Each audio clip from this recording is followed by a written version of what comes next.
Disons-le tout net, sans pi, il n'y aurait pas de table ronde, pas de roue qui roule, pas de pleine lune, pas de 2πr ni 2πr2, pas de problème insoluble. Et bien d'autres choses encore. L'histoire de pi est aussi longue que les chiffres qui s'alignent derrière la virgule. Nous sommes à Samarcande, en Perse, en Asie centrale en 1420. Al-Kashi est professeur de mathématiques et d'astronomie dans la grande école fondée par le souverain Ulugh Bek. Bien que tout à fait sain d'esprit, Al-Kashi a tendance à faire des mathématiques partout et tout le temps. Il s'intéresse en particulier aux propriétés du cercle. Mettons qu'un épicier lui rende la monnaie en pièces bien rondes, aussitôt il divise leur circonférence par leur diamètre et il trouve 3,141 ou 3,142, ça dépend. Supposons qu'il contemple la pleine lune par un beau soir d'été, il divise la surface par le rayon au carré, et là encore 3,142, tandis que le mois suivant 3,141. Et pour n'importe quel cercle, c'est toujours ce nombre-là, 3,14 à 0,001 près.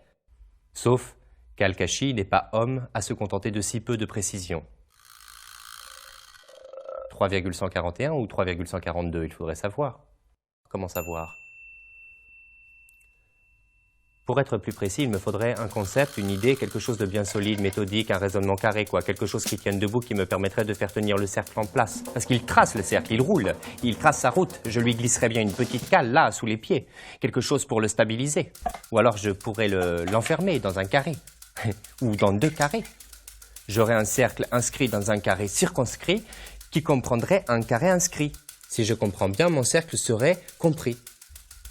Si je précise un peu, il est cerné. Si chaque segment est ainsi divisé à chaque fois et que je réitère à l'infini, il y a bien un moment où les 2 polygones auront quasiment la même surface, non? Voilà, le pi de Al-Kashi est né. 3,14, 15, 92, 65, 35, 89, 79.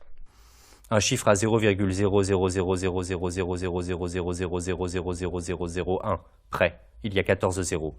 Al-Kashi encadre son résultat, le grand concours est lancé. Parmi les nombreux participants, citons John Machin en 1706, 100 décimales.